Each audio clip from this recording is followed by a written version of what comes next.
स्वागत है यार आप लोगों का स्टॉक मार्केट के कोर्स पार्ट 1 में। तो इस वीडियो में आप लोगों को बताऊंगा गाइस कि टेक्निकल एनालिसिस क्या होती है एंड फंडामेंटल एनालिसिस क्या होती है एंड ये प्रैक्टिकली वर्क कैसे करती है मार्केट में। तो चलो वीडियो को स्टार्ट करते हैं।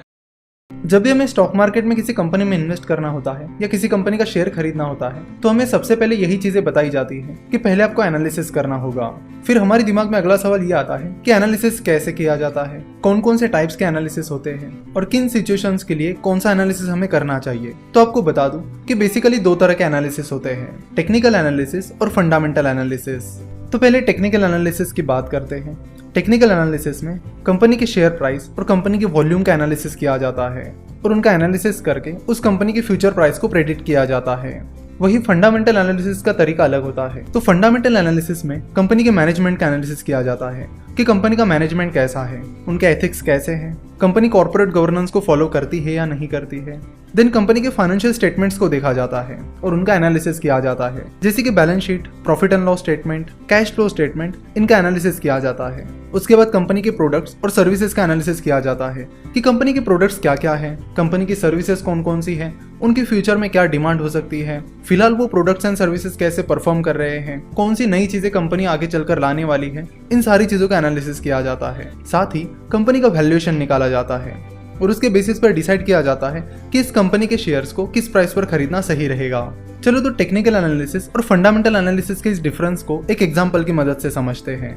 मान लीजिए कि आप फ्रूट्स खरीदने एक फ्रूट सेलर के पास जाते हो और आप उस फ्रूट सेलर से बिना फ्रूट्स की क्वालिटी देखे और बाकी चीजें देखे उस फ्रूट को खरीद लेते हो, क्योंकि इससे पहले 5 बार आपने उस फ्रूट सेलर से फ्रूट्स खरीदे थे और आपने जितनी बार भी उससे फ्रूट्स खरीदे हैं फ्रूट्स अच्छे निकले हैं और इसीलिए आप इस बार भी बिना कुछ देखे उस फ्रूट सेलर से फ्रूट खरीद रहे हो, क्योंकि उस फ्रूट सेलर से खरीदे हुए सारे फ्रूट्स पहले अच्छे निकले थे। तो ये होता है टेक्निकल एनालिसिस, जिसमें आप पास्ट परफॉर्मेंस के बेसिस पर फ्यूचर को प्रेडिक्ट करने की कोशिश करते हो।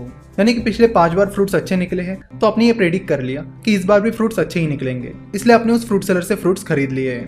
वही अगर आप उस फ्रूट सेलर के पास जाते हो और आप फ्रूट्स की क्वालिटी चेक करते हो कि फ्रूट कैसे है, साथ ही आप उन्हें हाथ लगाकर चेक भी करते हो कि क्वालिटी भी सही है या नहीं। उसके अलावा आप फ्रूट सेलर का भी एनालिसिस कर रहे हो कि वो फ्रूट सेलर कैसा है, वो अच्छे फ्रूट्स बेचता भी है या नहीं, वो अच्छे फ्रूट्स बेचकर अच्छा बिजनेस करता है या फिर कुछ भी बेचकर बस पैसे कमाने की कोशिश करता है, जिस प्राइस पर वो फ्रूट्स बेच रहा है वो सही है या नहीं। ये सारी चीजें जब आप चेक करते हो तब आप फंडामेंटल एनालिसिस कर रहे होते हो। तो इन शॉर्ट टेक्निकल एनालिसिस में शेयर की प्राइस और वॉल्यूम का डिटेल एनालिसिस करके शेयर की फ्यूचर प्राइस को प्रेडिक्ट किया जाता है, यानी पास्ट परफॉर्मेंस का एनालिसिस करके शेयर की फ्यूचर प्राइस को प्रेडिक्ट किया जाता है। वही फंडामेंटल एनालिसिस में कंपनी के financial details, valuation, management analysis etcetera, इन सब का एनालिसिस करके डिसाइड किया जाता है कि कंपनी में इन्वेस्ट करना चाहिए या नहीं। तो टेक्निकल एनालिसिस को शॉर्ट टर्म के लिए यूज किया जाता है, यानी अगर आप ट्रेडिंग करना चाहते हो या शॉर्ट टर्म के लिए शेयर खरीदने की प्लानिंग कर रहे हो तो आपको टेक्निकल एनालिसिस करना होता है, और लॉन्ग टर्म के लिए इन्वेस्ट कर रहे हो तो आपको फंडामेंटल एनालिसिस करना होता है। जाने माने इन्वेस्टर मिस्टर वॉरेन बफेट के मेंटर बेन ग्राहम कहते हैं कि stock market is like a voting machine in the short run and it is like a weighing machine in the long run. यानी वो कहते हैं कि स्टॉक मार्केट शॉर्ट टर्म में एक वोटिंग मशीन की तरह है, जहां पर बहुत सारी वोलेटिलिटी होती है, बहुत ज्यादा अनसर्टेनिटी होती है। वही लॉन्ग रन में स्टॉक मार्केट एक वेइंग मशीन की तरह काम करता है, जहां पर कंपनी की जो एक्चुअल वैल्यू है वो आपको लॉन्ग टर्म में दिखने मिलती है। तो टेक्निकल एनालिसिस शॉर्ट टर्म में होता है और टेक्निकल एनालिसिस की मदद से इमोशंस, साइकोलॉजी और इरेशनल बिहेवियर का स्टडी किया जाता है। शॉर्ट टर्म में स्टॉक मार्केट में लोग बहुत सारे डिसीजंस इमोशंस के बेसिस पर लेते हैं। कई बार वो अपना इरेशनल बिहेवियर दिखाते हैं, जिसकी वजह से शेयर प्राइस ऊपर नीचे दौड़ती रहती है। जैसे कि आपको बता दूं कि जब ब्रिटेन में ब्रेक्जिट की बातें चल रही थी तब इंडियन मार्केट बहुत गिरने लगा था। अगर आप देखोगे तो ज्यादातर इंडियन कंपनीज का ब्रेक्जिट से डायरेक्टली और इनडायरेक्टली कोई लेना देना नहीं था। उसके बाद भी ब्रेक्जिट की न्यूज आते ही स्टॉक मार्केट गिरने लगा था, लगभग सारी कंपनीज के शेयर प्राइसेस गिरने लगी थी। तो शॉर्ट टर्म में ये जो चीजें होती है वो लोगों के इमोशंस की वजह से और लोगों के इरेशनल बिहेवियर की वजह से होती है। इसी तरह ऐसी कई सारी चीजें होती रहती है जिनका कंपनी से डायरेक्टली और इनडायरेक्टली लेना देना नहीं होता, फिर भी शेयर प्राइसेस गिरने लगती हैं, क्योंकि शॉर्ट टर्म में ज्यादातर लोग इमोशनली डिसीजंस लेते हैं, सोच समझ कर नहीं। तो टेक्निकल एनालिसिस इमोशंस और इरेशनल बिहेवियर का स्टडी करती है और हिस्ट्री के बेसिस पर फ्यूचर का प्रेडिक्शन करती है। चलो तो टेक्निकल एनालिसिस को कुछ और एग्जांपल्स की मदद से समझते हैं। कई बार यूनिवर्सिटी एग्जाम्स में या कॉलेज एग्जाम्स में बहुत सारे स्टूडेंट्स पहले पिछले क्वेश्चन पेपर्स का एनालिसिस करते हैं कि कौन कौन से क्वेश्चंस रिपीट हुए हैं, और जो क्वेश्चंस पिछले 3-4 सालों से लगातार रिपीट हो रहे हैं वो उन पर ज्यादा फोकस करते हैं। वो सोचते हैं कि ये कुछ स्पेसिफिक क्वेश्चंस पिछले 3-4 सालों से लगातार आ रहे हैं, इसलिए ये क्वेश्चंस इस बार भी जरूर आएंगे। तो उन्होंने ये जो प्रेडिक्शन किया है कि ये क्वेश्चन इस बार आएंगे, ये टेक्निकल एनालिसिस के बेसिस पे किया है।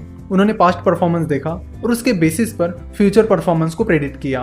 उन्होंने देखा कि पिछले 3-4 सालों से लगातार ये क्वेश्चंस पूछा जा रहा है, इसलिए संभावना है कि इस साल भी ये क्वेश्चन रिपीट होगा। तो टेक्निकल एनालिसिस बिल्कुल यही करता है, पास्ट परफॉर्मेंस के बेसिस पर फ्यूचर को प्रेडिक्ट करता है। अब जरूरी नहीं है कि वो क्वेश्चन एग्जाम में आएगा ही आएगा, वो क्वेश्चन एग्जाम में आ भी सकता है और नहीं भी आ सकता है। तो इसी तरह टेक्निकल एनालिसिस की भी कोई गारंटी नहीं होती कि वो काम करेगा ही करेगा, वो बस एक प्रेडिक्शन देता है जो सही भी हो सकता है और गलत भी। चलो टेक्निकल एनालिसिस का और एक एग्जांपल लेते हैं। हम सभी का एक दोस्त ऐसा होता ही है जो बोलता है कि मैं 10 मिनट में आ रहा हूँ और फिर आधे घंटे बाद आ जाता है।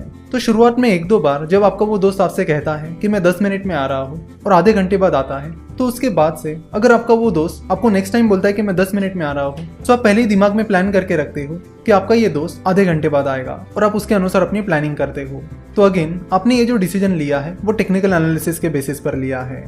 तो ये था टेक्निकल एनालिसिस का इंट्रोडक्शन। नेक्स्ट पार्ट में हम टेक्निकल एनालिसिस की हिस्ट्री के बारे में बात करेंगे, उसके बाद हम जापानीज कैंडलस्टिक चार्ट के बारे में बात करेंगे और उसके अलग अलग टर्मिनोलॉजीज के बारे में भी जान लेंगे।